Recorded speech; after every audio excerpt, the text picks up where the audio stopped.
hearing the abstract name, you can understand that my presentation is going to be slightly different than the last couple of presentations. I'm mostly going to present the program data I have been working on.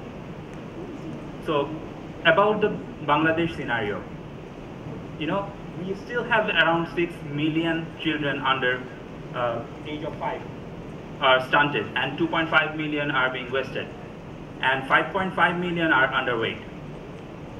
And approximately 16.9 million women of childbearing age in these countries are anemic. 24% of the women suffer from chronic malnutrition. And if you look at some of the IYCF indicator, only 23% of the under 2 children are consuming minimum acceptable diet. So if you look at the bar charts, there might be a trend that it's decreasing each year from 2004 to 2014. But just the sheer number of people affected from malnutrition is quite frustrating. So the point of showing you this slide was BRAC has been implementing nutrition program for a while, and the reason behind coming up with new ideas and different programs is we always keep the learning from the earlier programs and incorporate them within the next one. And if you look at some of the name, that these varies from core nutrition sensitive specific programs to some of the nutrition sensitive interventions like micronutrient supplementation programs, multi-sectoral approach to nutrition, other programs like that. The program I'm going to talk about is nutrition intervention in BRAC, which have started around 2016 and will be completed in 2020. We are covering around 23 districts of Bangladesh out of the 64 districts and 141 sub-districts. And the target population we are reaching is around 33 million. So the main goals and objective of the program is to reduce malnutrition among the vulnerable population, being pregnant and lactating women, adolescent girls, young children, and to address the 1,000 days, which is the days of windows of opportunity, and go beyond that and realize the life cycle approach. And the primary target population of our program is 0 to 225 months of children, 6 to 59 months of children through micronutrient powders, and pregnant and lactating women and adolescents. Secondary target population include the community population, the community health workers, community clinic support groups, and villagers. And if that was discussed in the morning as well, if you look at the SDG goal and our own Bangladesh national nutrition policy, our program goal has been aligned with both of them. And some of the IYCF activities include early initiation, promotion of EIBF, EBF, age-appropriate complementary feeding practices, and home fortification through MNP. And if you look at the maternal nutrition components, like promotion of dietary diversification and adequate food intake, at the same time, promotion of iron, folic acid, and calcium supplementation. And for the last year, we have also included the ECD components, which is delivering cognitive nutrition and cognitive development services to the beneficiaries. These are our frontline workers, like Pushti Shevikas and Pushti Kormis. Mostly they're Pushti Shevikas are volunteers, and they're selected from the same community they will be working on. And Pushti Kormis receive some minimal or nominal incentives for their services. These are some of the pictures where you can see that it's the combination of both the counseling and the demonstration and the nutrition sensitive components. For the adolescent nutrition, we reach them through both the courtyard meetings and the school forums.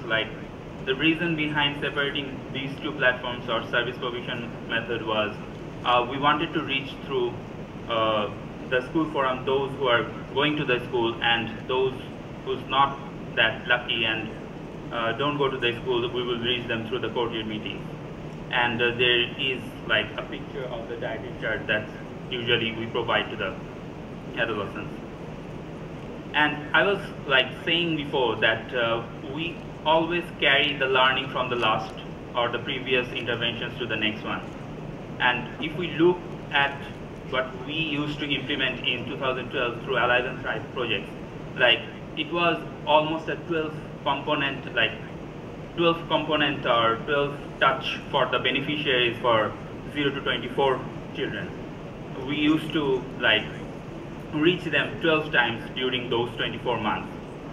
However, when we tried to scale up those programs, like from 50 upajalas to 141 upajalas, we soon realized that this sort of intensity cannot be kept if we are planning to scale up.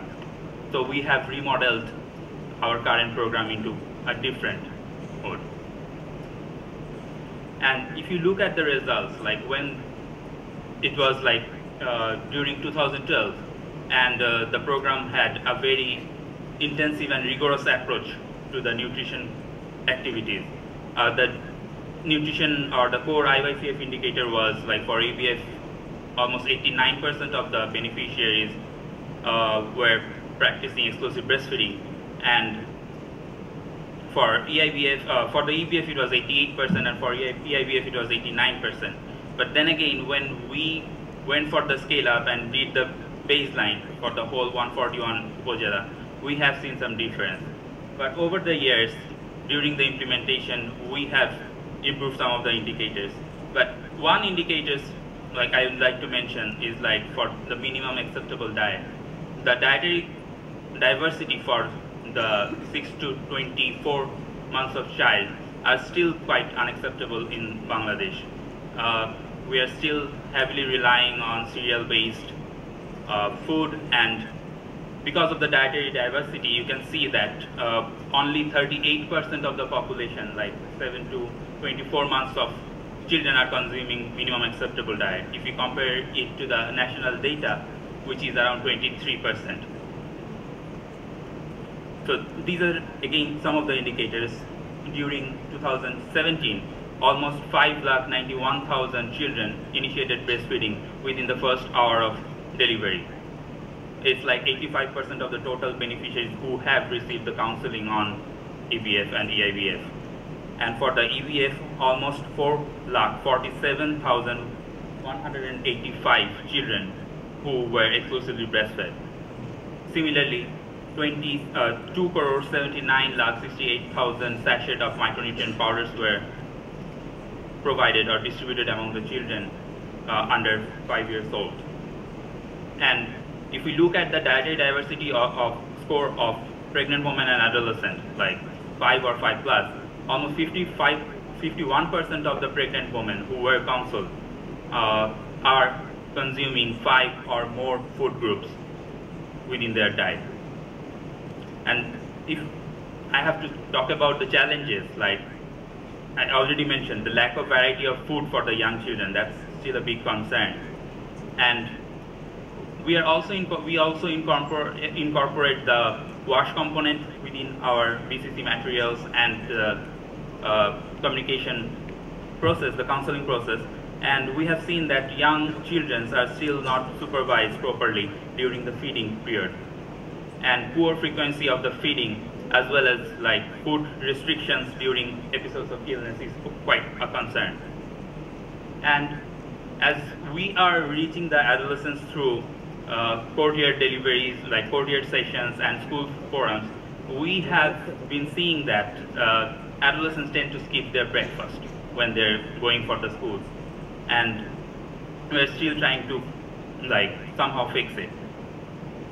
And previously we used to provide iron, folic acid and calcium through our program, but because of the government's effort and the community clinic providing those right now, we have sort of now promoting those things and giving the right passes to the mothers, so that linking them to the community clinics.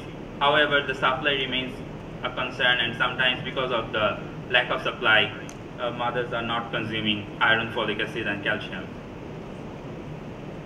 And lessons learned, if I have to say something, tailor-made counseling, coaching and demonstration with comprehensive but very specific information of dissemination still works.